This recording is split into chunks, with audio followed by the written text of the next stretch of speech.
that. I If you could maybe do sing a song, not want that. sing a song for them. That'd be You know, nice I'm always looking for the opportunity. to sing a song Yeah. or cluck like a chicken, whatever you want to. What song should I sing? Um, I think we're live, although I can't see any comments yet, and I really hope that the first thing that anyone was exposed to was just me clucking like a chicken, which was a now considered to be, I guess it's like an inside joke to Patreon. There you are.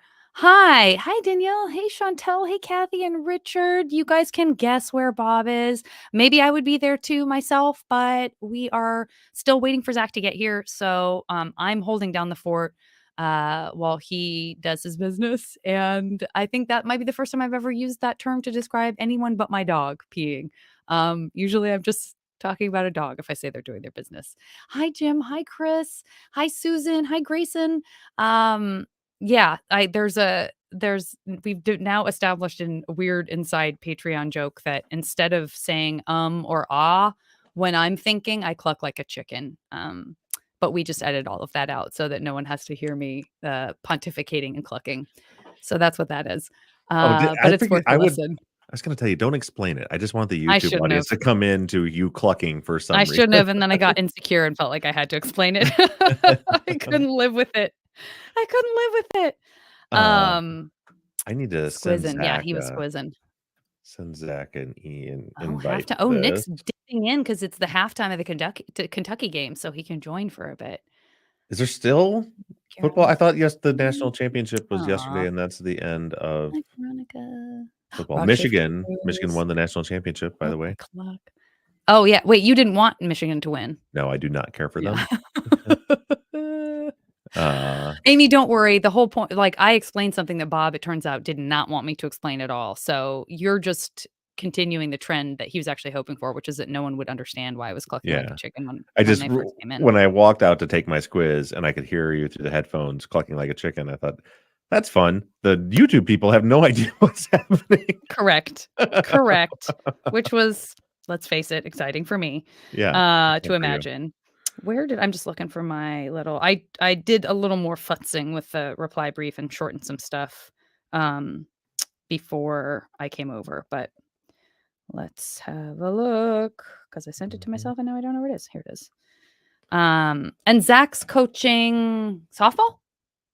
Am I It's making winter. that up? It's winter It was time. wrestling.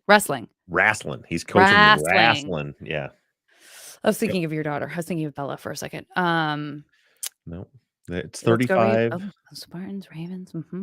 35 and when I was raining. recording my Nickelodeon podcast today with my friend Dante, so in this show that we both are part of, there are all these animals that are a mix of two animals. So there's like an otter who's also a koala or whatever. Mhm. And very early on, I discovered that my co-host had never seen a manatee, had never heard of a manatee, had no idea what a Huh. manatee was, did not know one existed. And I think that almost happened today, but with a badger, which is like a pretty common animal. He was like, "What's a badger? What's it look like?" I was like, "You don't know what a badger So he looks doesn't know what a like?" manatee or a badger is? He appears not to. He's like, "You're telling me," and then we got into like a weird argument where he was like, "You're telling me that if I brought in 3 animals right now and one of them was a badger, you'd be able to identify the badger." And I was like, "Yeah, I would be able to identify the badger." He's like, "What if one of them was a wolverine?" I said, "I know exactly what a wolverine looks like. Yeah. That would not be a problem." So he doesn't. I think hopefully he went and looked up to see what a badger looks like. You should have asked him, But if I come in here and I have a badger, yeah. a donut, and a mop, can you tell which one is the badger? Yeah, he'd be like, "A badger. You wipe up with it after you spill something." Yeah, a badger. Exactly. Let's see. Oh, doing my re-listen to Undisclosed. Is Zach is Zach going to Nick wonders if Zach's gonna listen to Undisclosed.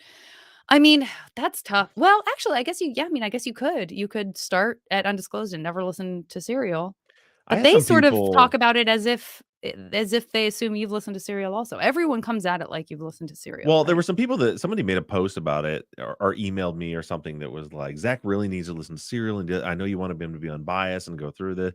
And part of that is Zach Zach has a real job and kids and is coaching. Like, be like, hey, on top of this, could you also listen to 60 hours of other stuff on top Right, of it? right. Yeah, which is a big part of it. So he's listening to the stuff now, and we have conversations about the case now. Like, he has a pretty damn good grasp on this case at this point. From this, again, with Serial, like Serial tells the story over 10 hours, but a lot we've now learned a lot of the stuff in Serial was incorrect. Right. I Well, yeah, no, I mean, personally, I would say definitely don't just listen to Serial. There's no point in doing that because then you'll be fairly misinformed if you think that's the, yeah, yeah. So like an undisclosed obviously is awesome and incredibly fact based, and he could, and like Nick said, you could listen to 1.25 speed. I mean, yeah, but that's still I don't know though, Susan talks hours and hours. fast. You throw Susan Yeah, on 1.25 and she's really tearing through it, and I say I'm that as like, a person who loves fast talkers.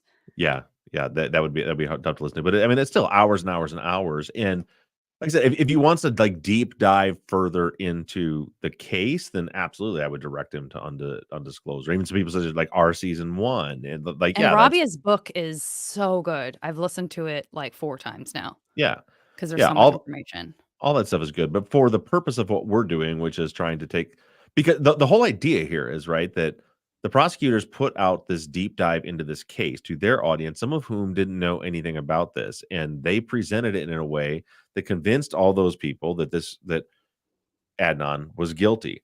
And so now we have replied to that. So now Zach is that listener. He's listening to what they're saying as somebody who doesn't know the case, which is Mhm. what they're aimed at, and then listening to the reply where we're finding out what was stated incorrectly, what was twisted, what was manipulated, things like that. So I mean, it's serving its purpose. If Zach wants to, when it's over, like do a deep dive into this case, that's where I would direct him. I don't think Yeah. that'll be the case because I mean, once this is over, we're going to be um, starting a new case. We're going to be starting our own new case that he's going to be deep diving into, hopefully pretty soon. Bonnie says Serial was entertainment, undiscloses info. That's it's a pretty good way of putting it. Yeah, I agree.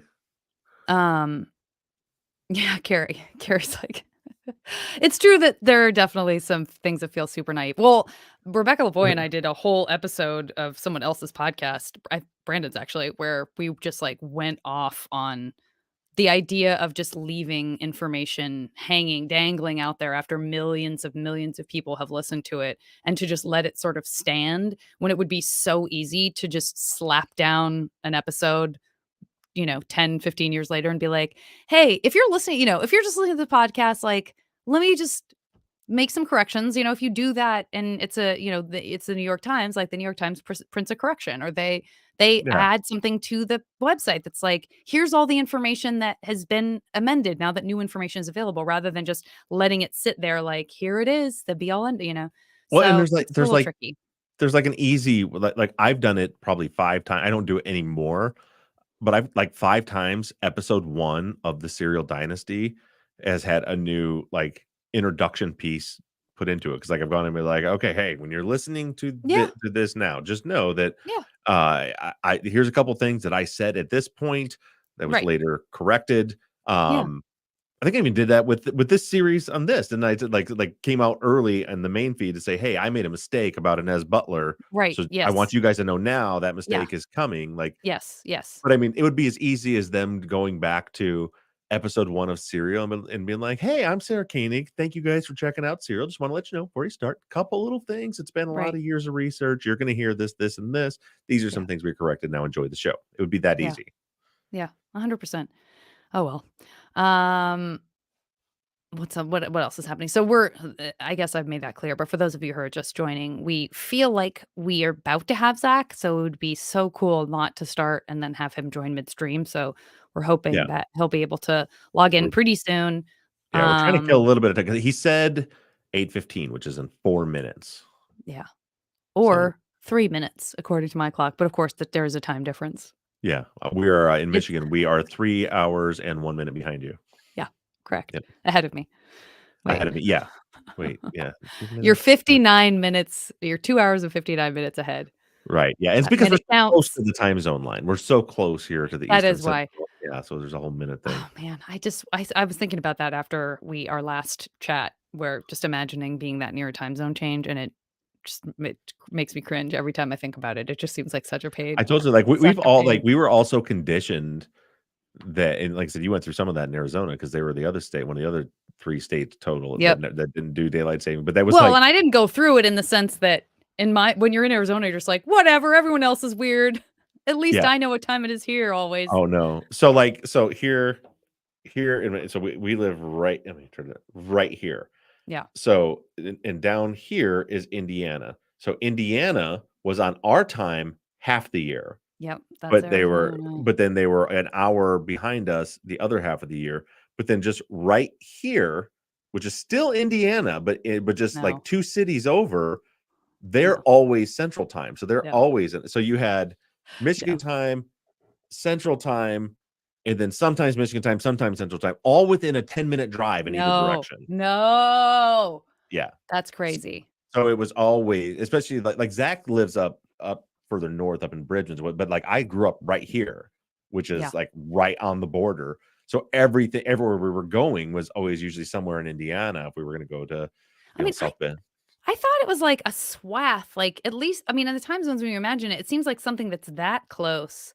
But I guess there's gonna be a cutoff, like, right next to Yeah. someone, even if it's a pretty straight swath. It kind of runs like right straight down Lake Michigan, and then straight south is Yeah. where Eastern Central Time Zone line is. Yeah. But there's like a little corner of Indiana that like catches into that central Yeah. line, and it's Mm-mm-mm. right by us. Yeah, so it was always like, okay, we'll meet for dinner. Where you we'll meet that restaurant, New Carlisle. Okay, that Yeah. sounds great. So what time? 5:30. Wait, is that 5:30 your time, their time, or our time? What time are you? Which time? So No. what time is it for Ugh. you right now? It's 5:30 here. Okay, it's 6:30. It's 4:30 there. Okay, so so you're 1 hour behind me. So wait, oh, they're in Central. So Yeah. they're also the same every No, time. that's Every time insane. you went I anywhere. would stop being friends with those people. Yeah, And also, yeah, like, the other thing that technology has not helped me with is the whole iPhone or, like, your smartphone calendar. If I'm talking to you and you and I are making plans to have a call, but I'm talking to you when I'm in Texas, yeah. and then I put it in that is such a mind fuck because then I'm like, "Cool. So, my phone usually lives in California time. I'm talking to Bob. Mhm. I happen to be in Texas, but we're definitely making a plan for when I'm back in LA." And Right. then I put it in my calendar for the time in LA that it will be, and it Yeah. is not Yeah, correct at yeah, all. because you would have to make the time change correction there so it could be, Yeah, yeah. I'm So that happened very to me bad a at remembering lot that. when I was filming the documentary because I Oh, was I yeah. was You're back and forth nonstop. once a week, I was going LA, Memphis, LA, Memphis, LA, Memphis, back to Michigan to Oof. LA to Memphis, and so it was like Yeah, my calendar was fucked. I'd be yeah. like, "Well, this says noon. I have no idea what time zone noon this is supposed to be." Uh-huh. Yes, exactly. Yeah. Exactly. Michigan State, Um, Arizona.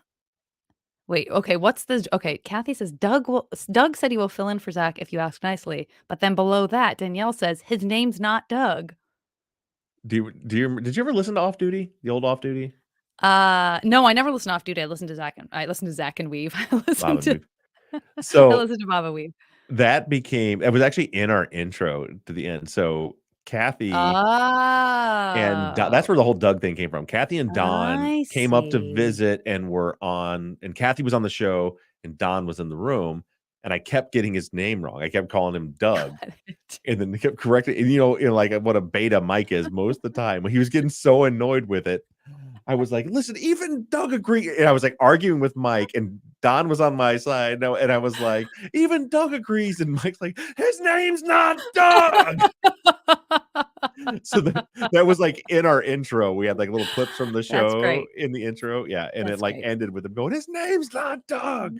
Hey, look who's How many here. episodes of Off Duty are there? Look at that." Hey, what's up, coach? Hey, give me a second. I got to figure out two things. I should be good. We got time. We got Uh, we got you. That's all that matters right did you now. say how We know many we got episodes you. of Off Duty were there? Mhm, yeah. 125, something Yeah. like, because we did our Once a 100th week? episode once a week. We did it every Yeah. Monday. Yep. Yeah. Opening cans. Hang on. I've got all the cans open. You got Great. your recorder all squared away. Yeah, Oh, I'm I gonna turn thought it you on. were saying the cans because that's industry talk for The old headphones. cans. Yeah. I was like, "Oh, opening cans, that's very clever," but he really literally meant opening Yeah. cans. No, opening Yeah, real cans. off duty was like, so we did our 100th episode. We did like a live show, and people like literally traveled from around the country to come to Oh, our that's live so show in our cool. little small town Michigan. I mean, it was And never like every episode was exactly like Never Not Funny, or precisely like it. Yeah. okay. It like morphed into, and the thing was, it was always me, Mike, and Ryan. And then, but like Ryan never talked, but he was the one that was in front of the computer. And then it got to be like anytime we needed to look something up, I'd have Ryan to look it up. So that people start Yeah. calling research Ryan. I'm like, he just became Garen. I didn't even do that on purpose. Like he didn't. That's why the formula works. This is how you see the way it plays Yeah. out. It just makes sense to do that. So it was the three of us with a guest, and it was just shooting the shit. Yeah. Nonsense. To be honest with you, some of it was fucking gold, but I ended up at Mike's request took the whole thing down when he. Oh, you did? Okay. Yeah, it's all gone. I'm sure some people snagged some of them off the internet, but yeah, I'm sure some of them are on eBay for hundreds of dollars. yeah, it got to be hundreds of cents. That people are, Recordings. yeah, Mike's like, I really like this girl, and I'm thinking about getting engaged to her and talking to her parents. And if her parents find that podcast, I'm done. Oh, gotcha. Yeah. I gotcha. Did you need to squiz or waz or whatever you need to do before we Great start? question. Do I? Sorry, I really need to sit with this for a second. Is it worth it? Because it's mean, very cold in here, and I have an electric blanket on my lap, Oh, that's gotta be comfy. and I Yeah. don't. It's the same feeling as like your alarm goes off and it's freezing in your house. Like, oof, do I Yeah. care enough to get up? Or I mean, we're gonna try to keep it light, tight, and bright. I'd love to be 45 minutes in and out of Okay. here. In All right. and I smell out. real bad. you smell bad? I smell you. really I have bad. some. That comes with the job. I Nothing to actually be ashamed of. installed smell-o-vision here after you left, so that's now I I can. smell real bad. I know he's really missing out. Yeah. So you have that mic hooked to the Zoom just to get your voice. Correct, Mundo. Right. Am I hearing you? What's your input on StreamYard? I feel like it is not your AirPod because you sound real echoey. I don't know. You should be able to look. That's I not don't know how to use helpful. this thing from here. There should be a settings down at the bottom where you can hit It says audio. AirPods. It says mic For- AirPods. For mic is AirPods? Okay, then it's just the way it sounds. So, sorry. No, it's fine. I'd like for you to turn it back the other way though. I don't care for this at all. Look, I'm trying to figure out what's happening. Yeah. Also, I got to put my phone on Do Not Disturb here. Okay. Do you have your intro all ready, or How do about we need that? to? That's great. Ah! Do we need I to just broke my stand. stall? Uh-oh, what happened? I lost you. What happened? I'm here. We We can have see you. you. We have you. Oh, you definitely Oh. don't sound like you're on mic, but I guess we know that. Yeah. I turned Well, he's the not volume up. on. He's not on that mic. That Oh, mic that's is right. going to That's Zoom right. We just won't getting hear his the voice. good. Yeah, we won't hear the good stuff. We'll hear the phone stuff. But I you're got hearing that. our voice through your AirPods, correct? I'm touching things. God Yeah. damn it. Guys, it's happened. I have to bring it all the way up. All the way God up. damn it. Where did you go? Oh, There you are. We're right here. We can see you. Why am I sideways? I don't know. Take your phone and do this with it. Do the- Now do it the other way. There it is. hey! Now stop touching it. Oh, I'm so old. But I also, turned it down again. it looks great. Don't do anything. Don't touch it. Don't. The clamp, when I put the clamp on the phone, it turns the volume down. Oh, Oh. yeah, that happens to me too. Yeah, you But really the have to be careful where sound, the those sound clamps is coming hinge. through your headphones, right? Not through the phone mic. So No, your it's mic, right. the mic Yeah. should only be picking up your voice then. That's Okay. what I've done in the past. So everyone just know that just because he sounds like absolute garbage to us, It won't sound like that on he will Friday. sound great on the record. I'm sorry. That's right. You don't sound like absolute garbage. You just sound like you're on the phone. Yeah, it really doesn't sound like it's coming through the AirPods, but apparently it is. I am on the phone. Maybe it's coming through Michelle's AirPods in the other room. That's probably what's happening. Just don't touch anything else. definitely I think hear we're you. good. Yeah, don't touch anything. Stop I touching hear you things. in my AirPods. Should I yell? Should I yell you louder? I just heard an echo. no. Is that Yeah, Can you I'm hear hearing that? that too. That's why I was asking about the headphones because I feel like My- I'm hearing an echo. oh, because we're in your ears and it's coming. It's too loud, maybe. Do you want me to turn? I don't know. That's weird. Oh God, It's don't like- touch anything. I Oh, take it geez. back. I'm so terrified. I take it back. Because Do you we got have the new headphones that you can software. put over your earbuds just to muffle the sound? Yeah, but then you won't hear me. Good point. You know that your voice doesn't come out of your ears, right? Oh, because it's going to cover the mic. You Never dumbass. mind. I'm an idiot. I think we can agree all three of us are idiots. Let's not Yeah. mince. Let's not No, get I too. know. Listen, I do have Listen, headphones, but they're tangled over here. Okay, don't we'll worry about it. Don't worry show about this. it. It's We'll fine. be fine because I forgot we got that new software that'll just take the bleed over Great. right on out of there. Great. Speaking Fantastic. of which, both of you were going to send your audio to me after this, and Right, then I'll okay. blend it and then ship it to Brandon. Right. God, I smell bad. Do you have your intro ready to roll? Ooh. Yeah, you must have done that All before signs point practice. to yes. I did that before. I coached 2 practices today. How'd they go? Sweaty. Good. I'm Did terrified you have of to one yell? team. I mean, you have to yell no matter what, but do you have to yell mean yell? I did once today. So sometimes you got to mean yell. Bob had to Sometimes kick you someone got out to. of his class, but that's a story for the Patreon and is in there for anybody who wants to Yeah. That jump sucks in. because I'm not part of Patreon, so I don't get to hear it. I bet we could get you Well, a copy. I'll tell you about it over a fruity drink sometime. Oh, electric lemonade? I know we got to start, but so Zach, first of all, Zach did his comedy thing and took 3rd place, which moves him into the finals. So that was What? awesome. Yep. Awesome. Congratulations, bud. And then That's Thank you. fantastic. I'm not surprised. And then after that, they were telling us that above this new comedy club here in Niles, there's a speakeasy upstairs that you have to have a password to go into. And we're like, oh, let's go check it out and get a drink. We go up there and like this little, I think French man answered the door. He's like, password, please. And like, and we gave him the password and he let us in. This place is fucking awesome. It's Oh, like decked cool. out like it's the 20s. I love Super that. I'm cool. such a sucker for that. All just and it's like just like quiet people talking, like all like couches and nice little leather chairs and stuff, like an Great. old-timey speakeasy club. And we all ordered bourbons and Zach ordered what was the thing you ordered? I was about to say, I'm sure the speakeasy only had grown-up drinks, but it sounds like that wasn't a I- No, problem. he found a baby drink. No, I ordered moonshine. It just happened to Oh. be. It just happened to be huckleberry moonshine with lavender in it. But Yeah, there it was. still, There it was. it was- Yeah. I got to be honest with you, that sounds like something I would try for sure. It I was could totally horrible. I took a sip of it. that. Disgusting. Okay. Well, moonshine isn't. Yeah, I feel like part of the appeal of moonshine is like they dressed it up with some huckleberry and some lavender, but we all know when we're ordering moonshine that we're ordering something that sort of seems Gonna like it be should go into a disgusting. car. Yeah. Yeah. Oh, 5:25. Okay. I guess. Yeah, we got to start. So we're gonna end the pregame. Pregamers, thank you guys. We love you, and we'll see. Oh, next week I said Wednesday evening. It won't be. It'll be Thursday because I just remembered that I have to do the follow up first, then that. So it'll be Thursday. Next week you'll get the pregame, but this one you just listen to on Wednesday. So you're welcome. Bye bye. Also, I can't see the chat. So if anybody's listening and wants to talk to me, I can't see the chat. So you're fine. You're fine. I don't need to see it. That was the end of the pregame. You're fine.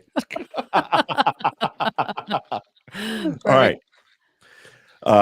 And now all 3 of us are going to hit record. Zach, you get to participate in the clap today. Heard you call him Jack. Just want to acknowledge Jack, that. come on, Jack. Jack and Janet.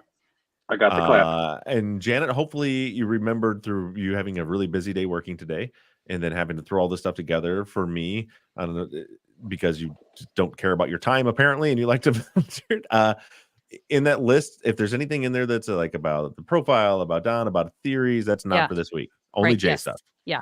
Yes. Only J stuff. Yep. All right. Let's all hit record on 1, 2, 3. Recording. Great. Recording. Okay. I'm just gonna verify one more time just for safety. Zach, are you recording? I can show you the red light if you want me to. Is the timer going? So we're good. Timer's going. I'm at 18 seconds, 20 seconds. Okay. Now we're gonna count to 3. Zach, the ways Janet and I like to do it is I say 1, 2, 3, and then clap. The clap comes after the 3. Here we I'm not very good go. at this.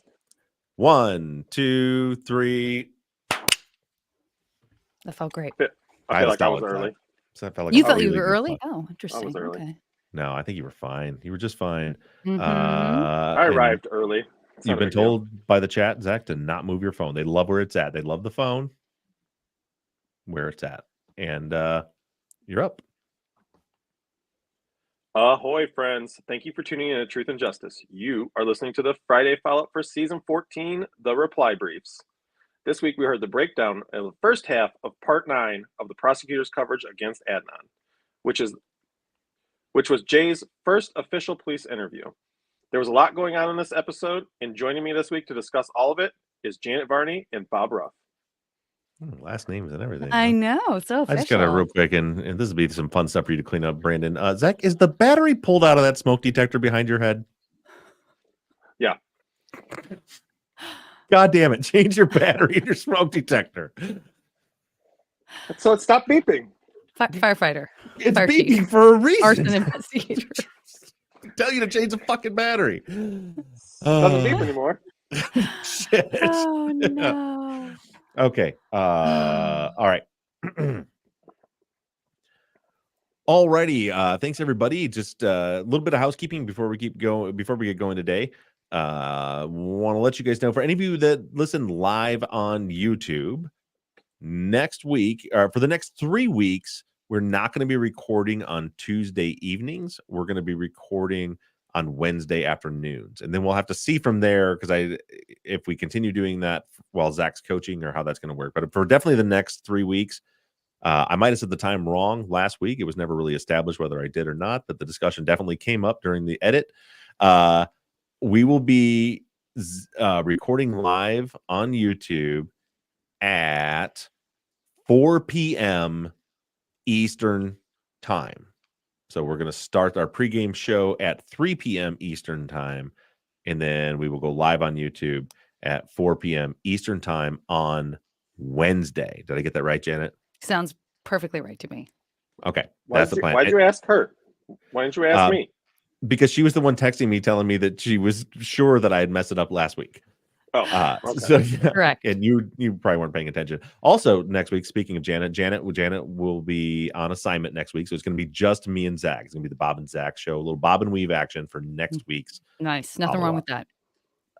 And other than that, I think. Also for those of you that listen to the pregame show, which is the Patreon hour audio that usually drops on Wednesday, because of our change in schedule, that will drop probably Thursday next week, because everything's just going to be kind of shifted for us to accommodate everybody's schedules. So the pregame show next week will probably be out Thursday. Live stream will be on Wednesday. Janet won't be there. The whole thing's going to be a horrible mess, I think. But I think we'll figure it out. And then a couple, I might as well just keep going, right, with these housekeeping things. Yes, one of them, I think a listener posted about it, and so you'll have the details, so we can touch on that, Janet, if you can find it quickly. But if you're listening to this live, if you're one of the people that are on YouTube right now, tomorrow, Wednesday the 10th, Jamie Snow has his clemency hearing with the governor, in order to try to grant him clemency, to get him the hell out of that prison. Anybody listen to season 7, you know that Jamie is quite clearly innocent. The state pulled all sorts of tricks in his case, including hiding hundreds and hundreds and hundreds of pages of documents.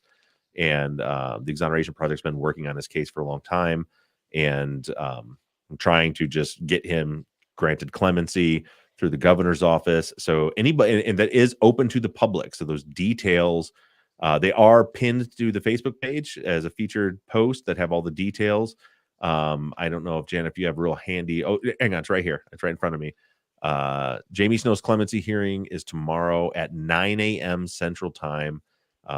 It's in the Bloomington Normal area, I believe, which is where the case was from. And again, the details, the address, all that is on the Facebook page. If you want to go and you need that information, feel free to reach out to me. It looks like you can reach out through Jennifer Hill, or Tam Alex is her Facebook account that has all that information. But definitely be sending some good vibes his way, because we're hoping that this could be Jamie's chance to go home. So hopefully that goes well.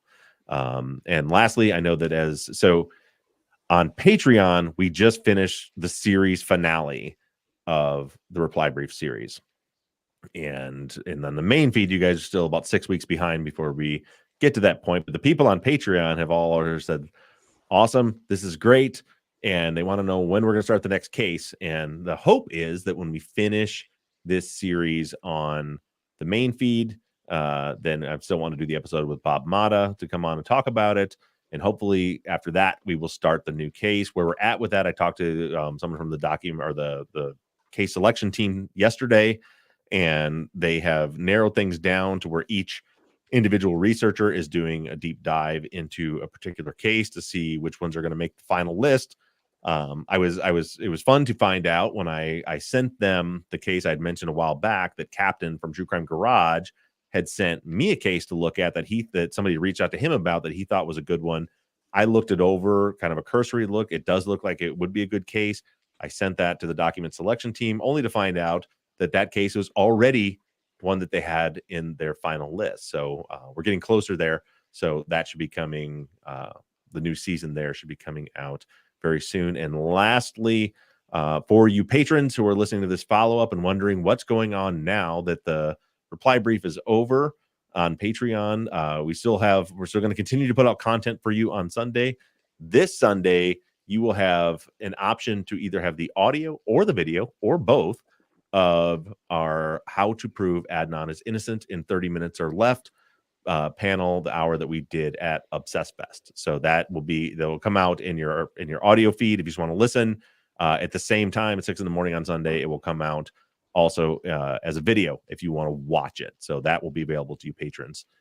So that's what's coming out this week. And I think that is the end of the 5 minutes of housekeeping of stuff that we have to do. And with that being said, Zach, I was funny when I was listening to this episode, I was giving you instructions to listen to the prosecutors first. Clearly, I recorded that before you had already made the shift to listening to the prosecutors first. So I assume you did that. I did. I absolutely did. How'd it go for you? The switch went well since I've been doing it so far this season. Right. Yeah. No, there was a lot there. Again, not knowing a lot about this case and just moving through what I hear. I did listen to the full interview because I didn't listen to your episode first, like you told me. So I listened to the prosecutor's full episode. So I listened to both interviews. Okay. But going back and just trying to break down the first interview, there was a lot of stuff there that really led me to believe that Jay was maybe not necessarily telling the truth, but they were putting a lot of credibility into Jay based on little things that you brought up in your episode, such as the snow. I didn't know there wasn't snow, but they talk about it a lot, about the light from the snow and the all this stuff with the snow. I had no clue there wasn't snow. Right. So that was really interesting to me. The other thing is they spent a lot of time, in my opinion, trying to tell me the reason Jay's credibility is shaky is because he is in the criminal world. And that's the only witnesses they ever have are the people in the criminal world, because no one that's good ever does anything or ever witnesses anything. So that's why his credibility is. And it was like, I don't know how long of the episode it was, but it felt like a long time of the episode they spent trying to convince me that Jay's credibility really isn't that bad. It's just that he's a criminal element. Yeah. Yeah. If it weren't for that, then there's no problems with all the stuff that he said. Yeah, exactly. Give me a moment. My notes are in my phone, and my phone is recording me. So Brandon, cut that part off. Yeah, we're a little off right now because problem. we're a little off right now because Zach is recording from home because he had to slide in late after practice. Yeah, give me a second. Let me think about this. Brandon, cut this part.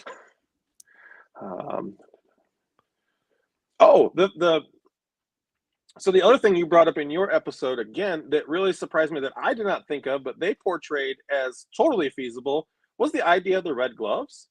Again, listening to their episode, they're like, Jay comes out and he's like, where the hell did you get those red gloves? Or why the fuck are you wearing those? Or whatever I don't know the exact verbiage he used, but whatever he said. And I didn't think much of it. I was like, oh, okay. Jay's saying he saw him with the red gloves. But then as you stated in your episode, why would he be wearing, did he make the phone call with the gloves? Did he put the gloves back on after he made there was a lot there with those gloves that I never really considered until you had brought it up. Right. And also just the way, and I think I brought it out in the episode, the way that conversation comes to be, how he's like moving on to the next thing. And then the detectives are like, oh, wait, did anything else happen? And oh yeah. And he was wearing these red gloves, when he came back out, and that came out like in the interview. If you read the transcript, it's like they do the whole interview, then they shut the tape off, they turn the tape back on. Okay, Jay, is there anything else you want to have? Oh yeah, I meant to tell you he was wearing these red gloves. That seems real sketchy. That seems real sketchy to me.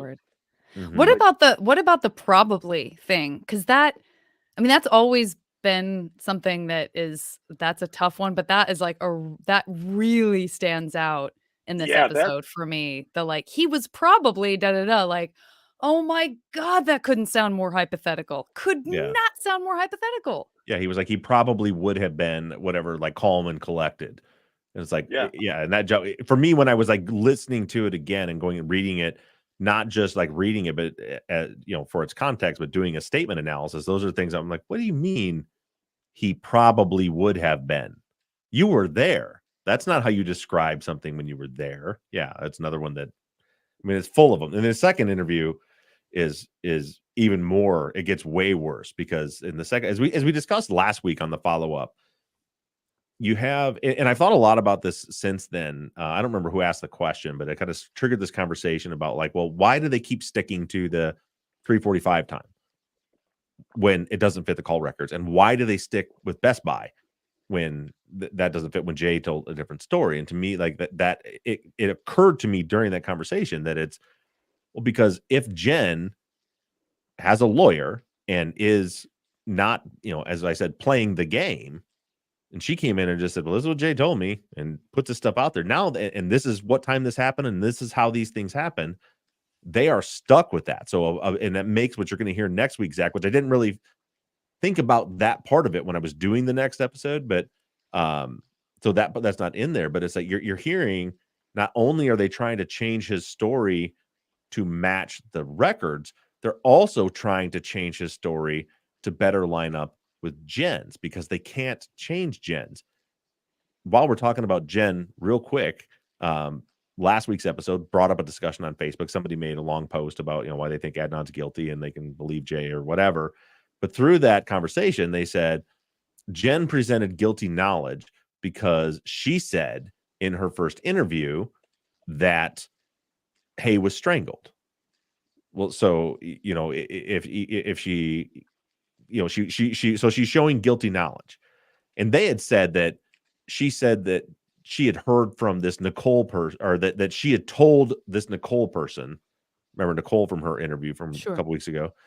They said she told this Nicole person that Hay had been strangled, and I was like, no. And I showed them like, here's the report from the interview. It says she gave them no information, like she gave them no useful information at all.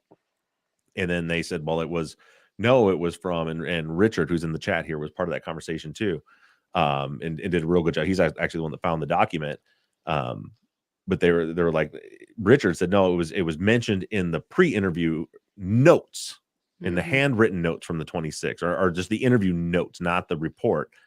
And so we went through, and sure enough, there is a part in there where it mentions Nicole and being strangled. But what's interesting, and I'd never ever noticed this before till I read it, what it says, what Jen said in that first interview, it has written down, it says, Nicole said she was strangled. Now, remember, in her recorded interview, that changed to Nicole said that, they found a body, and she said to Nicole, if she was strangled, then it was Hay and Adnan did it, or whatever she said. But in the original interview, it says Nicole said she was strangled. Remember, Nicole is the one who I believe like her mother worked at Lincoln Park or something. But yeah, so it's just interesting. Like there's an obvious change there from what she said the first time to what she said recorded on the record after she had talked to Jay in between there. And we don't get much more context. There was, I think Richard was trying to figure out like who was she? Maybe she was, the other person that they had found, another body they'd found at Lincoln Park. I don't think so. I mean, it's a possible theory, but to me, the whole conversation is about Hay's murder, and Right. it just says Nicole said that she was strangled. So to me, like, and we don't know what the questions. There's no recording. There's no transcript. But it almost reads to me like, well, what do you know about this case? And if she was like, the only thing I know is my friend Nicole. She had said that she was strangled. I don't know. So anyway, it's just interesting. Something to add on to the conversation from last week, that is a change that we see in Jen's from that, because, and I don't think I've ever looked at the handwritten notes. I think I'd only looked at the report that says she didn't give him anything, and that she basically said, I don't know anything. And then when you look at the notes, there's a lot of conversation in there about Jay, and then that little bit about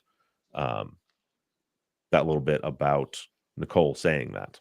And in the chat, Nick says Nicole's mom found a woman strangled in the park in 98. Yeah. Okay. So and that could be the person she was talking about, because that's all. It doesn't say name. It just says Nicole said she was strangled. That's all Or it that says. it could just be a situation where, yeah, that the conversation is happening about it, which makes more sense. It makes more sense that you're not pulling, like you said, a lot of the time, it's not that you're pulling a story from nowhere. Maybe there is some sort of grounding factor. Like maybe a conversation was had about this, but it was had from the context of I was talking to my friend whose mom works there, and Nicole said, I wonder if she was strangled because the woman that her mom found was strangled or something like that. And then Yeah. into the police notes, it says Nicole says she was strangled. Like, we don't know Yeah. about their note-taking skills. If anything, I think they've been called into question. So Yeah. So there's a lot we can glean from the notes and speculate about. But I think the overarching theme, the thing that we do know for sure, is what she said that interaction was with Nicole the first time compared to the interaction with Nicole on the recorded record were two very different things. So that's just worth noting. yeah, and Caroline also brought up there was that whole thing, which I know Undisclosed went into as well, where Jen sort of fumbling a little bit, trying to, say, I guess the right thing in a sense, but she's like, "Oh yeah, I was so surprised that to hear that Hay was missing," and then the police officer has to actually say, the detective has to say, "Well, you couldn't be surprised because you supposedly knew that she was deceased. Right. So Since the why? 13th. How are you?" Oh, right. Yes, I was right. I wasn't Yep. surprised. Yeah, Like, exactly. oh no, Mm-hmm. Um, yeah, I'll just quickly say before we get too deeply into the questions themselves, just in terms of keeping on the same line of conversation that we've been having so much around this case and around other cases about false confections. I've said that before, haven't I? I guess I love Yeah. candy. About false confessions and how they happen, and also this idea of Jay being, the criminal element or what have you. There is a great, very, very well reported podcast called Ear Witness. And, if you are a person who chases after these cases and listens to them and wants to help and wants to be incredibly infuriated by them, there won't be a ton of surprises. I don't think it's not about being surprised, but it certainly is validating a lot of what we talk about all the time with respect to what kind of community you're in, how that community is treated by police, and what kind of power they have over you, perceived power they have over you, and how you respond to it. And there's one quote from a young lady who was brought into the police, I want to say 25 times as their sort of star witness as they Wow. massaged her story. And one of the things that she said was because she recanted at one point, and she said that she felt like every time the police came to her, she had to go with them, quote, like she was their property. And that Wow. just was so disgusting. And it really made me think, again, notwithstanding Jay's activities and treatment of women and, all the things that go into behavior in the future and all the stuff that, can happen to you as a product of your environment, that really was chilling to me. And it just made me think about all those times that the police just kind of scoop somebody up and are like, you're the criminal element. We basically can do whatever we want with you. It's like we own you, Right. which is a very, very bad thing to feel, think, or say, especially Yeah. if you're talking about people of color. And it's So also listen eye-opening to just to that. see how it happens. And so that podcast is called Ear Witness. It's Ear witness. Yeah. yeah, and that is from Lava, which is Lava for Good. Yeah. yep, that Like Jason 8 episodes. It's a Blum's. quick listen. It's very much on the lines of the kind of stuff that we talk about here, and I highly recommend it. It's shocking yet not shocking, if you know what I mean. Yeah. Another good. I haven't heard that one yet, but I love everything that Jason and his organization have put out. So it's definitely something going to be on my list. Zach, So did you have before we anything move, else to add? yeah, I would like to get back to Jay because the last 10 minutes we haven't talked about Jay. This Okay. episode's about Jay. We're supposed to be talking about Jay. I was talking about Jay in a sense. I'm being pulled in by the police and told what to say. So I'll tell you the thing that really was convincing to me in this episode is when Alice reconciles the pool hall thing. The Yeah. idea that there's these two pool halls and that Jay tells a story about the trunk pops at the pool hall. Again, I don't know. I'm just here, right? I'm just learning this case. But the way it's the way it's presented, that Alice presents it, it's very convincing to me that, like, I mean, he says that that he saw the body at a pool hall, and look where he says there's pool halls. So this must be right. And that was very convincing to me moving forward. Again, I didn't realize that doesn't line up with anything, but the way it's being portrayed, it seems like it does. Yeah, and then she like takes it steps further too, because she says, "Listen, this is how this makes sense." And there was, I don't remember the number. It wasn't two, wasn't it? There were, like, she had said there were. She gave an exact number for the number of pool halls that there were on Edmonton Avenue. And she's like, so they're on Edmonton Avenue. There's this many pool halls, and those pool halls, that's near the strip where Jay was. And then she continued, and then she's like, and that the strip on Edmonton is near Patapsco State Park. So that clears that up. And so that ties everything together. And like, on its face, without even really thinking about it, it's like, how does that tie together with Best Buy? Like what it was like, she's trying to explain away the trip to Patapsco State Park, why he would have told one story to which again, he didn't just say on the strip. He's very clear in that first interview that he is on Edmonton Avenue at a drug strip, standing on a corner, and he's arguing with Adnan and people. And also he's very clear that it was after going, like to believe that those are tied together. The story to Chris that came later was that they were playing pool, and then they went outside, and he told him that like it doesn't jive anything. But like you said, she presented it in a way where you're like, oh, that's how that all makes sense. But none of it didn't make. First of all, the Edmonton Avenue Strip is over here. Patapsco State Park is over here. They're nowhere near each other, and the pool halls on Edmonton Avenue are here. Like they're not down there on the strip. Like it's a different place. There is one over there, but she like takes the entirety of Edmonton Avenue and every strip that's on Edmonton. It's just ridiculous. The Patapsco State Park thing is interesting to me because it keeps getting brought up, but it doesn't really feel like there's any actual evidence that they're ever over there besides Jay saying they smoked a joint there, right? Yeah. So that's interesting. But that's everything, right? The only evidence there anywhere is that Jay says they were there. Well, you do have some cell phone records, right? They can kind of, I guess, depending on how you read the cell phone evidence, can kind of place somebody somewhere. But so there's no cell phone evidence that puts them by Patapsco State Park, correct? No, and that's why that's such a big problem for him, because it's consistent in his story is always. And for us, like when we're doing statement analysis, if we're trying to, like, if somebody's trying to tell the truth, what we're listening for, I don't want to hear what time something happened. Tell me what you experienced. What processes did you go through? And he's like, yeah, after I saw the body, we dropped the car off, and then we drove to the cliffs at Patapsco, and we sat down, and we were watching sunset while we were getting high, and then I took him back to track practice. So there's no explaining that away, and that was her method of trying to explain it away, because it's clearly that did not happen on that day. My guess is, wild guess, because I feel like most lies are based in truth somewhere. There probably was a day where right after school they took off and went out to Patapsco and they smoked a blunt, and then he dropped Adnan at track practice. It just wasn't that day. It couldn't be that day. Yeah. So that's interesting to me, just that it continues to get brought up over and over again, and there seems to be no anchor to it at all. Yeah, there's not. I mean, the only anchor is Jay repeatedly saying that it happened. Okay. It's interesting. All right. Well, if I come up with something else, I'll chime in here. Okay, great. Well, let's start with Amanda, because you mentioned this same kind of quote from Jay, Zach, just a little bit ago. But Amanda says, when Jay says, what the fuck you walking around with gloves on for, followed by, sorry, could he be apologizing for swearing? He's in the police station with someone of authority. As much as I agree he's lying about all of it, could he be apologizing for swearing instead of apologizing for getting off track? That was my first instinct when I heard it for the first time.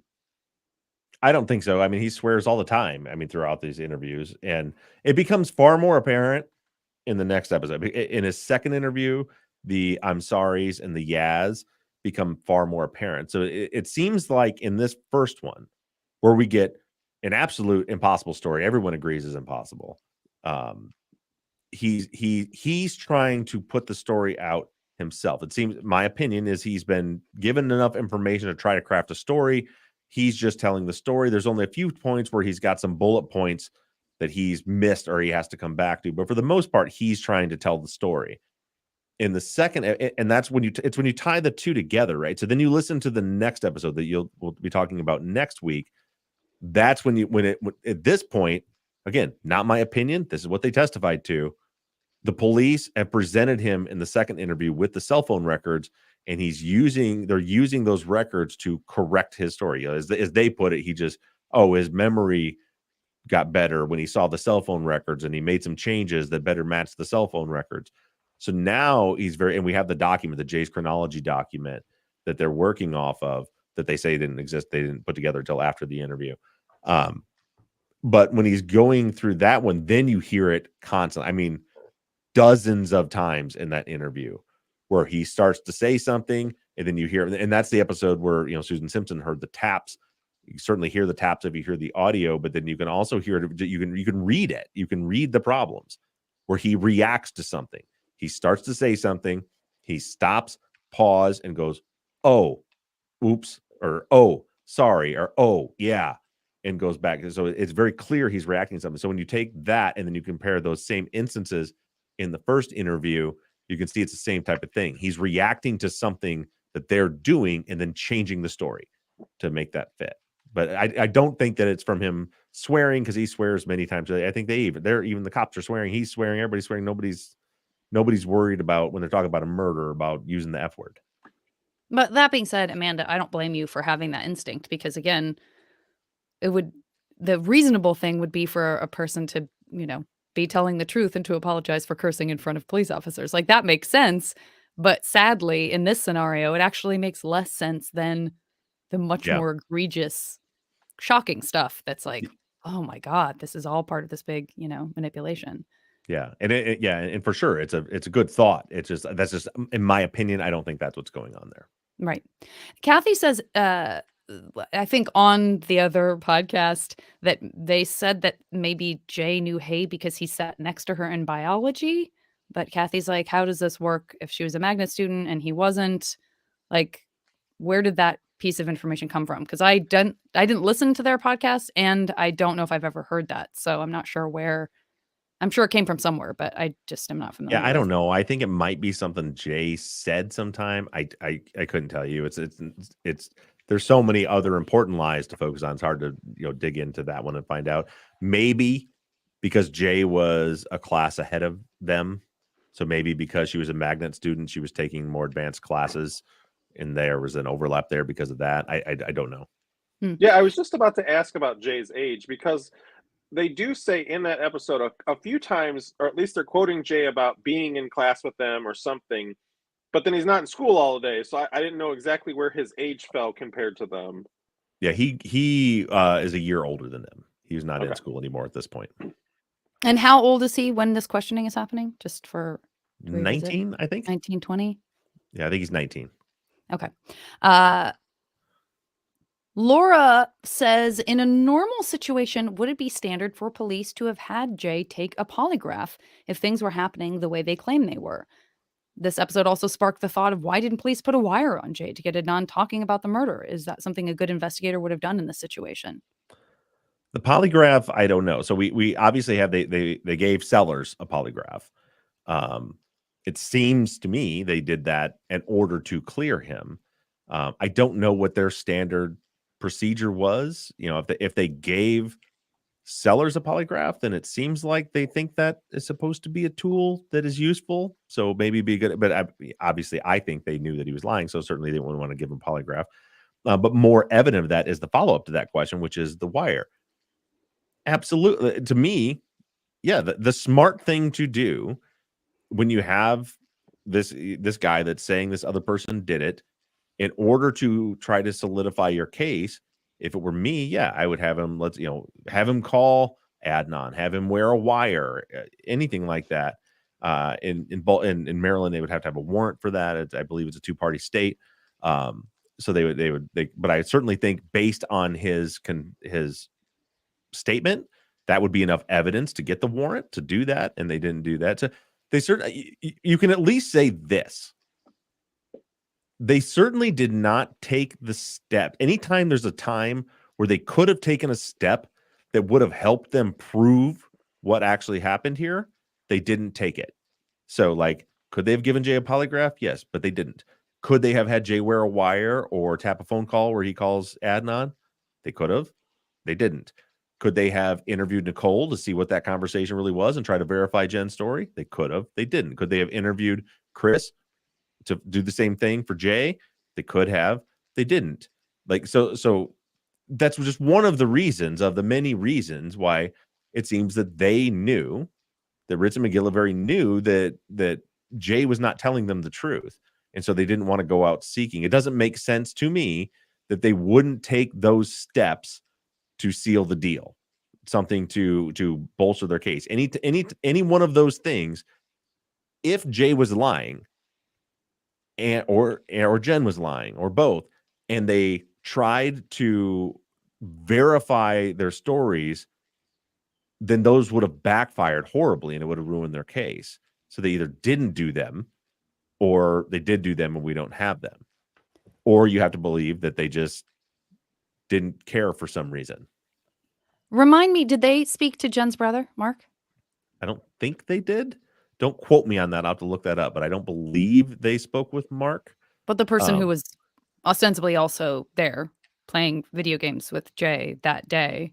Yeah. Also, by the way, that was one of the things he said happened. We never get an explanation as to why 15-year-old Mark is home all day on a school day either, playing video games. Something tells me that's not going to be season 15, but okay. Yeah, no, it's not. We're going to let that one slide. Yeah. So that's interesting that they never talked to Mark, and they never talked to Jen's dad either. And Jen's dad is the number on, or the name on the phone number, correct? Right. Yeah. Neither one of those. That's interesting to me. And the Mark thing is more because here's another element that you could have used to verify the story. Presumably, I don't know, but presumably, Mark goes to school, but he's home during this day and they're playing video games. So another thing they could do to verify Jay's story is to go pull Mark Pusateri's attendance records and see, was he at school on the 13th of January?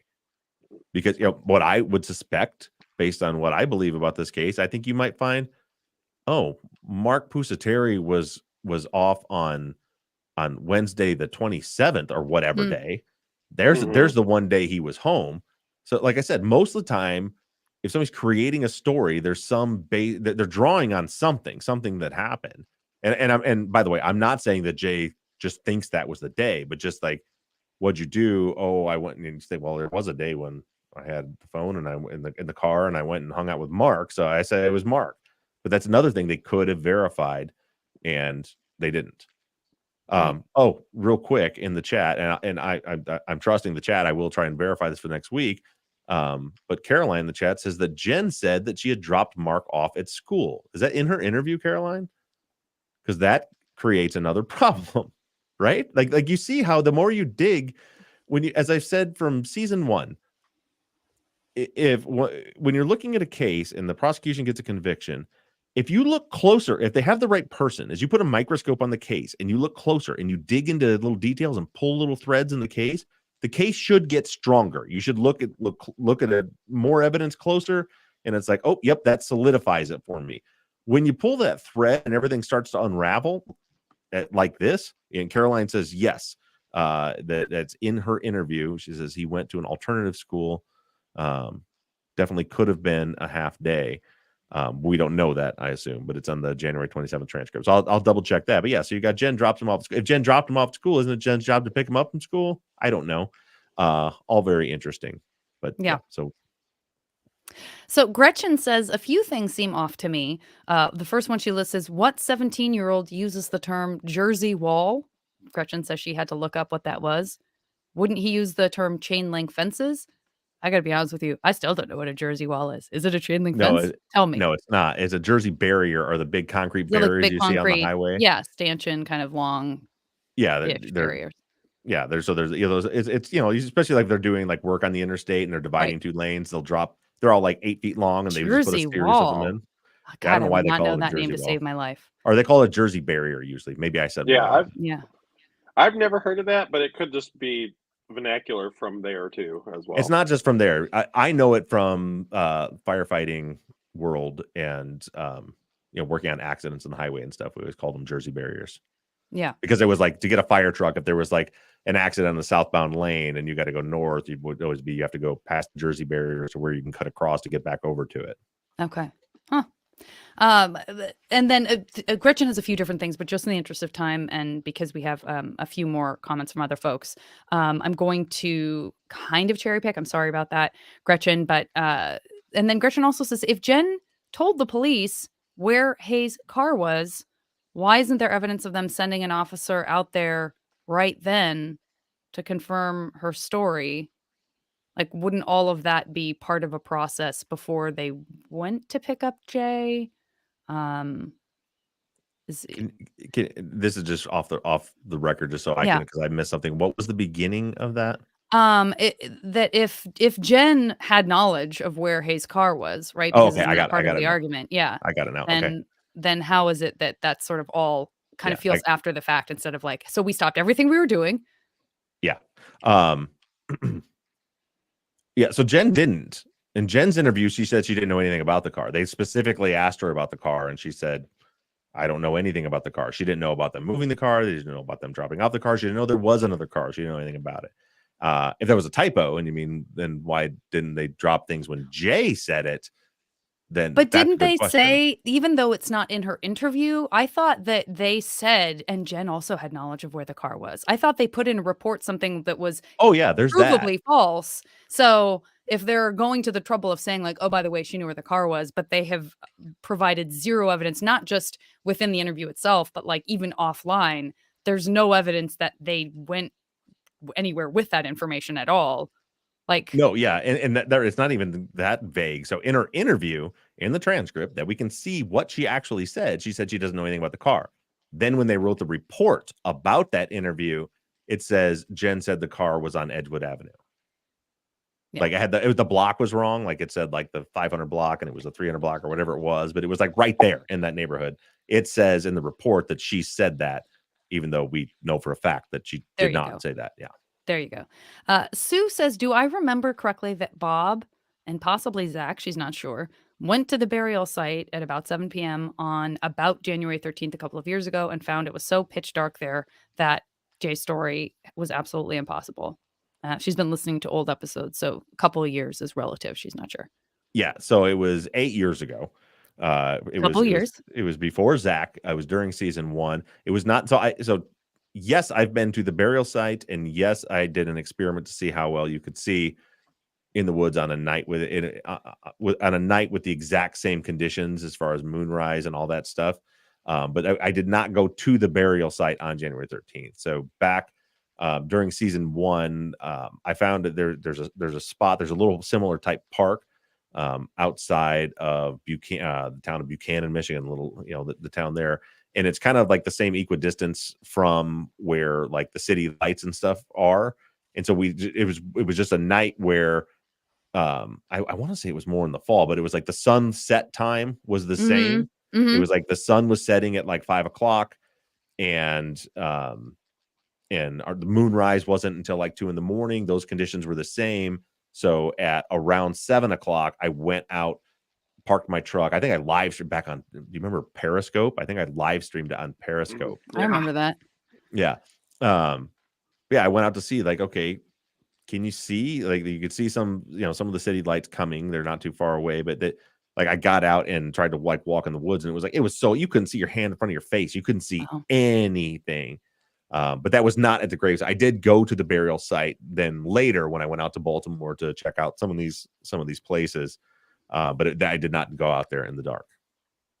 Lori says, can someone remind me why, after Adnan was arrested, his interview wasn't recorded? We have no record of their questioning of him, which seems super weird. No notes either? How is that possible? We know Jay's pre-interviews were not recorded, but doesn't seem like you could pass off Adnan's as a pre-interview since he was arrested at that point. I don't recall that he invoked a lawyer, as I thought he was questioned for a long time and stuck to his innocence. But wouldn't they have to record that interaction? You would think, but they didn't. The only thing we know about from that interview was from Adnan to his defense. And he said they kept asking him. He said that they kept telling him, "We know about the red gloves. We know about the red gloves." Like that, I remember that a couple of details that they were like trying to like get a confession out of him. But yeah, all we know is he maintained his innocence. They said they didn't get anything out of him, and from him, he said there was that. That's the one that sticks in my mind because a lot of people on the guilty side will see Adnan did know about the red gloves, his guilty knowledge of the crime.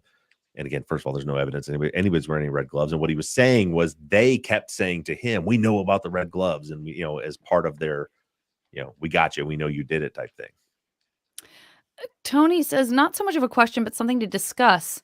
What's the deal with the cliffs? So they're driving around looking for somewhere to hide the body, and then they go to the cliffs to get high. So it's secluded enough to get high. They have a body in the car. So rather than tossing the body off a cliff, they go back to Jay's to get tools to go near a busy road near a park to take a body out of a trunk to dig a hole and bury it when they could have just tossed it off a cliff that they were already at. Am I wrong, or is this not that kind of cliff? You're not wrong. The sequence is a little off, but like the sequence in Jay's story is he goes to the strip at Edmonton, then later Best Buy, sees the trunk pop. Then they drive over to the park and ride, and they drop Hayes' car and body off. Then they're not driving around looking for a place to bury the body. They're like, "Hey man, we should buy some weed and go out to the park." And then they go do that, and then they're sitting at the park. So they didn't, in his story, they didn't have Hayes' car and body with them when they were at the cliffs. However, if this story is real, I never really thought about it until you put this. If you're sitting out there in the secluded place at Patapsco State Park with a big cliff right there, and you're smoking some weed, and then a couple hours later, you're like, "Hey, we got to find a place to put the body." I mean, maybe you'd think we should go back to that place we was smoking the weed and throw it, Right. and you know what I mean? Like that seems like something that would present rather than go to the into Lincoln Park and dig a hole and do all of that. But yeah, good question. Ugh. And I just had one of those moments where that horrible feeling washed over me where I was like, we're snickering about something as we're talking about a poor person's body. No one is laughing about that. No Yeah, one. no, We're not at all. laughing because it's what you have to do because otherwise you throw up. Um, so Tony, okay, so that's one of Tony's questions. Tony says, I guess the second question I remember is on the HBO doc that they refer to Jay saying her stockings were taupe. I think I spelled that right. For me personally, that was the number one clue that the cops fed him the info. No teenage boy would ever refer to a color of clothing as taupe. I wouldn't think so, but I think this has come up before, and I was like, those are one of those things that, yeah, I mean, I agree. Like you pile all this stuff on, and all of it just keeps pointing in the same direction. But that's not like I can't hang my hat on that because, like, I don't know. Maybe Jay's an oil painter, or does cross stitch with his mom. I don't know. Whatever where taupe would come from, but yeah, we don't know for sure that he wouldn't know that. And that wouldn't be part of his vernacular. Seems like a weird thing for a teenage boy to say, or teenage anyone to say. But yeah, I agree. Seems unlikely, but who knows? Zach, we got you. Just making sure. Sorry, Brandon. Just want to make sure we still have. Zach appears to be playing ping pong with his telephone while he's on the Zoom. But Zach, you can still hear us and stuff, right? That's. Wonder if he can hear us even. Zach, why aren't you Doesn't seem saying like it. anything? Doesn't seem like he can This hear is us. making me nervous. I That feel like suggests that I suggests thought he the pressed clamp. the clamp has turned the volume all the way down, so Yeah, he and he can't can't hear hear what we're saying anything. anymore. Hang on. Turn your The volume. volume Turn your button. volume back Turn the up. volume on Turn your your phone. volume back up. Can you hear us now? Are you turning the volume back up? Yeah. You're turning the Hello? volume up. Now he's froze. Is he even still here? Oh, there Hello. he is Hi, again. can Can you you hear hear us? us now? Can you hear me? I have no idea what's happened here. Hey, we can Can hear you hear you. us? We hear you. I think he just must have turned down the volume all the way. He must have. Yeah. Well, do we just carry on and pretend like that he can hear us, and hopefully at some point he'll figure it out? It's not distracting at all that he's Can't hear juggling with his anything. phone. Okay, we know. Try the volume. Turn the Okay, volume up. Can you turn watch the this. I got this. There's just you zip it, and we'll keep going. He's gone out. He's left. Oh, He'll be back. He'll probably he'll be be back. back. He'll be All right, back. let's keep going. Sorry, Brandon. Okay, Richard, I know you're in the chat right now live. So if I read this wrong or if we need any clarification, we might call on you for some follow-up. This is a little bit long and I just want to make sure I don't say it wrong. So Richard says, not really a question, but a statement. We can see that Jay didn't know where Hayes' car was from his interview. In his interview, he said he was familiar with where the strip was, which is where Edmondson and Franklintown meet, where the trunk pop supposedly happened. Now, if he knew the location of Hayes' car, why would he tell the detectives that it was only 4 blocks away from the trunk pop location? The answer to me is pretty simple. The detectives told him it was 4 blocks off of Edmondson, and Jay just thought of a strip on Edmondson. There's something else. So I think that's the end of that Yeah, thought. I think what he's That makes getting at, or at something. least what I get out of it is, yeah, in that first interview when he says that the trunk pop was on the strip in Edmondson Avenue, then he says it's like 4 blocks away from and I don't remember him being that specific. I just remember him saying that it was in the West Baltimore City, not in the county. But yeah, that becomes a bigger problem when the way he describes it as being so close to where they did the trunk pop, but then later the trunk pop happened all the way on the other side of town on Best Buy. Um, but yeah, I think I got what he was saying there. Okay, cool. I just want to make sure I didn't misrepresent that. Um, Okay, there's something else in the interview that just caught my attention and which needs attention drawn to it. Jay said that he recognized Hayes' car, and when he was asked how he knew it was Hayes' car, he replied that he had seen Hay drive it to and from school. The problem is that Hay didn't get a car until that school year, and Jay had already graduated. So how would he know this? Was he watching her? Could someone have told? Well, could Jay have told someone about Hay and what car she drove? Like, Yeah, I I mean, guess it's a maybe lie. pulling him back into the case more if he knew more than he should have about it. Yeah, I mean, I've But to always me, thought that that. still says that he's just giving them answers they want. I don't know. Yeah, to me, it just seems like a lie because yeah, people forget that not only there's that element, right? So Jay wasn't in school with Hay when she had that car. She only got the car in end of October. I believe it was end of October. The other thing, a lot of the stuff that we talk about with Hay always picking up her cousin and doing all that was much of a newer thing than people realize. Hmm. So she didn't have a car. She didn't have a license in car until she might have a license. I don't think she had a car. I know she didn't have a car until the end of October. Hmm. And so then you have like November, which one of those, you've got a couple weeks of school and then you've got the Thanksgiving break in there. And then you go December, you've got 3 weeks of school and then you got a 2-week break. And then you've got, this is the first week back, somewhere around, I don't know. I don't remember the date, somewhere around like January 5th, somewhere around there is when they go back to school. So it's only like one more week. There's only a total of, I think I added up at one point, but I want to say it's like, there's only a total of like 7 weeks that she actually had a car Hmm. while she was at school when she would have been like picking up her cousin and stuff like that. So just something No, that's a something good. to think about. That's good to remember. I'm gonna look at this text from Zach. StreamYard completely froze for me, and then when it came back, I had no audio at all. Oh. Okay. You can read the next question. I'll text him and just let him know. Okay. Um.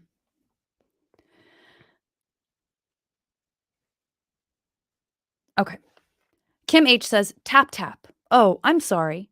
I remember listening with my headphones on to Undisclosed when Susan Simpson first spotted the taps. It was so blindingly obvious once you heard it that you really have to be being deliberately obtuse to deny it. As Upton Sinclair nearly said, it is difficult to get a man to understand something when his, and then Kim inserted, ad revenue depends upon him not Not understanding understanding it. it. Yeah. Yep. I agree. And we're gonna get into I don't want to touch on it too much because we're gonna get into the tap tap taps next week more. But yeah, I do like the reference there. Very good. Great. Carrie, I just want to acknowledge you had some great questions as usual. I think they kind of fall into a future conversation category. And you also left a bunch of great document links and stuff on the Facebook page. Bob has not had a chance to fully dig into it. It is definitely around the conversation of the location of Hayes' car, but something tells me we'll be talking about that again anyway. Yeah. because it's such a big piece of this case, and we're not done talking yet on our future follow-ups. So we'll put a pin in that. And we talked about it, to be honest with you, a little bit on the pre-show. But for those of you who don't listen, again, feel free to support us on Patreon. We'll circle back to everything. But if you are on Patreon, there's some fun, kind of juicy stuff that we talk about in this week's pre-show. So know that we are going to circle back to a lot of stuff, including that. Sue says not exactly from this episode, so I'm sort of pulling away now from the very, very specific Jay questions. But I did want to just slide this one in because I'm not sure where else it would belong. But Sue says, not exactly from this episode, but do you think the phone call telling law enforcement to look at Adnan could have come from Hayes' brother? I have no idea. I mean, a lot of people have speculated a lot of different things about that, but I mean, we just don't have anything to go on, right? So they say it was an Asian voice, and then I believe later, somewhere along the lines in the proceedings, that officer said that he meant like East Asian, as though it could be like somebody who was like Pakistani. Um, I have no idea. I'll just say this: anything I say would just be speculation completely on my part. I Okay. don't think that it would be Hayes' brother, because Hayes' brother was in communication with the police, and I think he would have just called them and say, "Hey, look at her boyfriend. Look at her ex-boyfriend." I don't think he would have made an anonymous call. Okay. And finally, Carla says, were the red fibers ever analyzed to determine what kind of material they actually came from? Carpet, towels, car floor mats, etc. And do we still have any of those red fibers? I don't think they were ever sourced to any particular thing. I feel like I remember there was some analysis done and determined that they didn't match each other, like they didn't come from the same thing. Maybe I'm blending two cases together when I'm thinking about that, but there's never been anything definitive about the glove, and that's fiber analysis too. Like that's in a lot of ways that's become kind of junk science. Like you can kind of Hmm.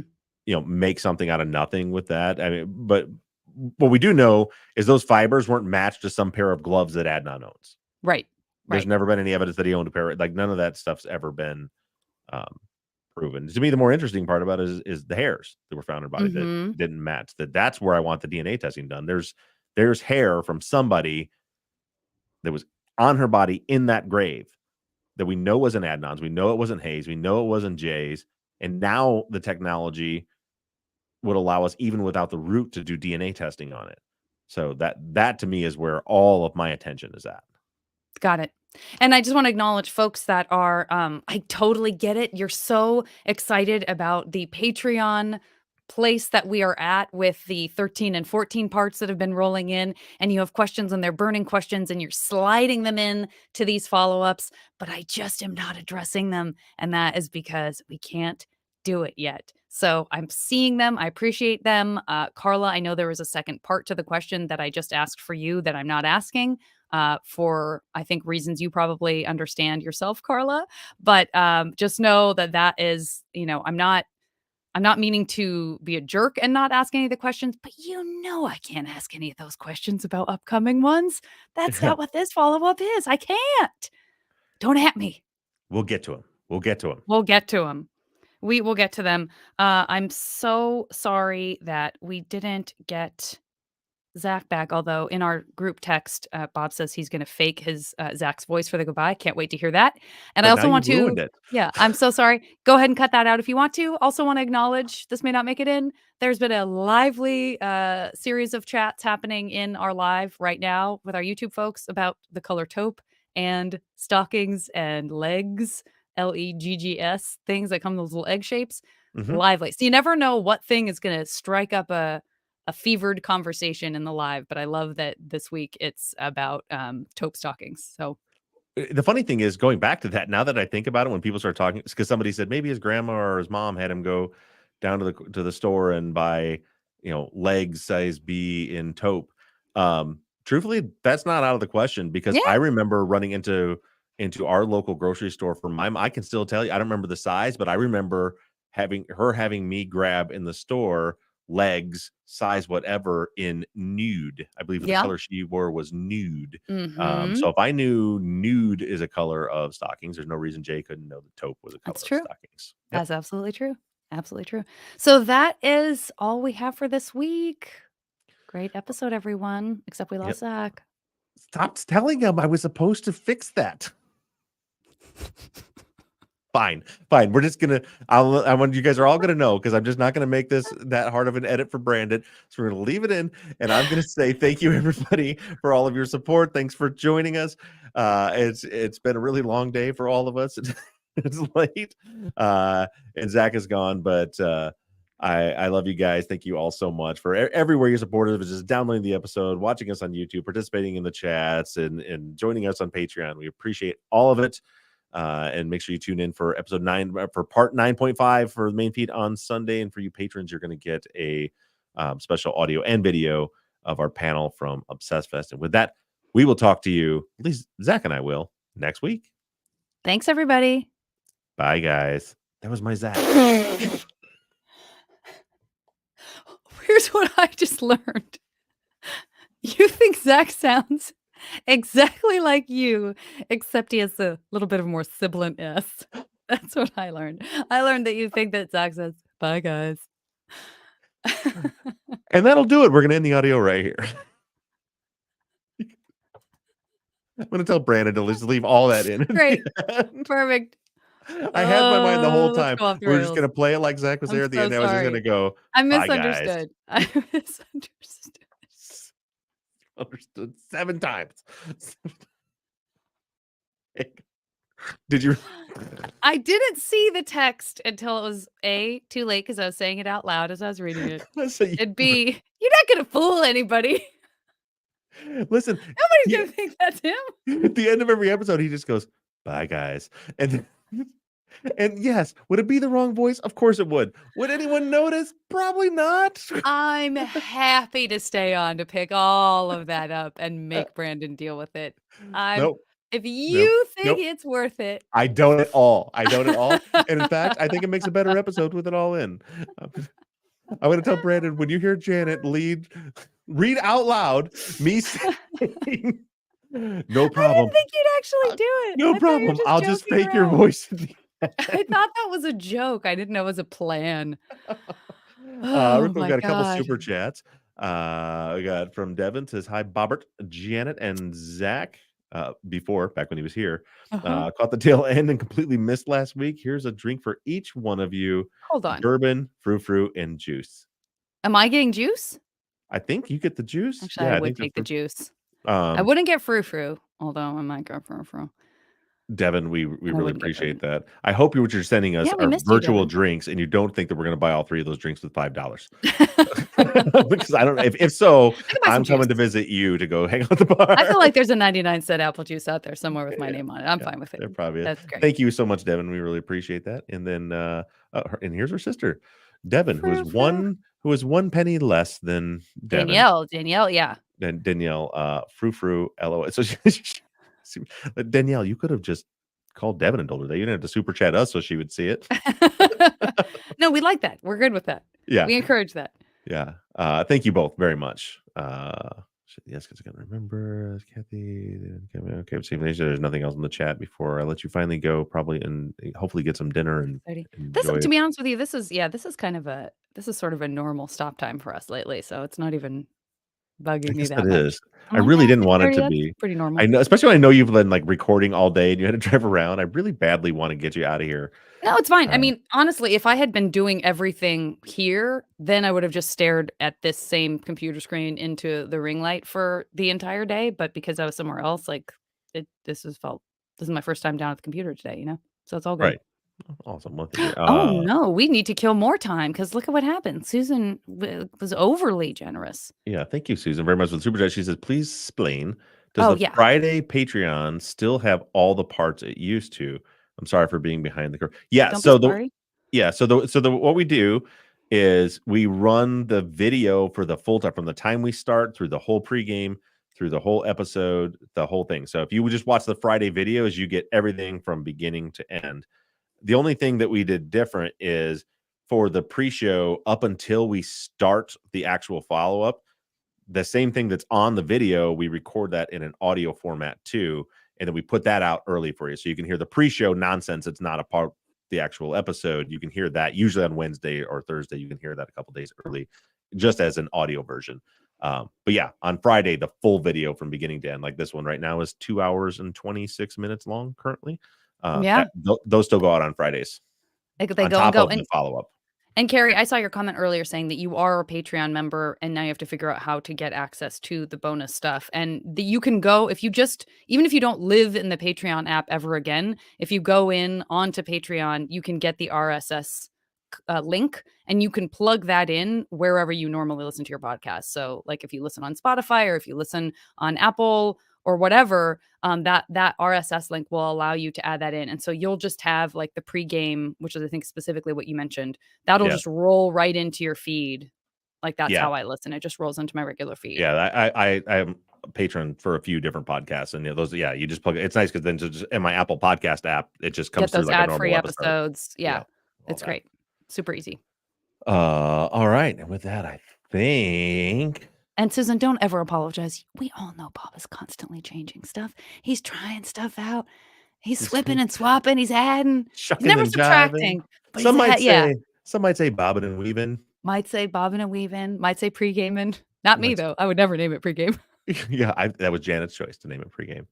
On another podcast I do, they would say pregame can still get you pregnant, because they put anything with pre at the front. They automatically say can still get you pregnant. Speaking of which, apologize. Did I ask you, had you started to watch Saltburn or did you watch Saltburn? No, I started to watch it and then I told you it made me feel real weird and uncomfortable and that sort of like, ooh, I don't know about these relationships. And then so I made you tell me a bunch of stuff. And then after I made you tell me a bunch of stuff, then I made Brandon go on the internet while we were on a hike and just read to me everything that happened in the movie. Nice. Yeah. All right. With that, I think we're going to go ahead and wrap this thing up. Thank you guys so much. Very, very lively YouTube chat today. I appreciate that. It was great. We miss you, Zach. We had you for such a short, beautiful period. Bye, guys. Bye, guys. Yeah. Bye, guys. It's not that far off. If my voice is a little deeper than his. Bye, guys.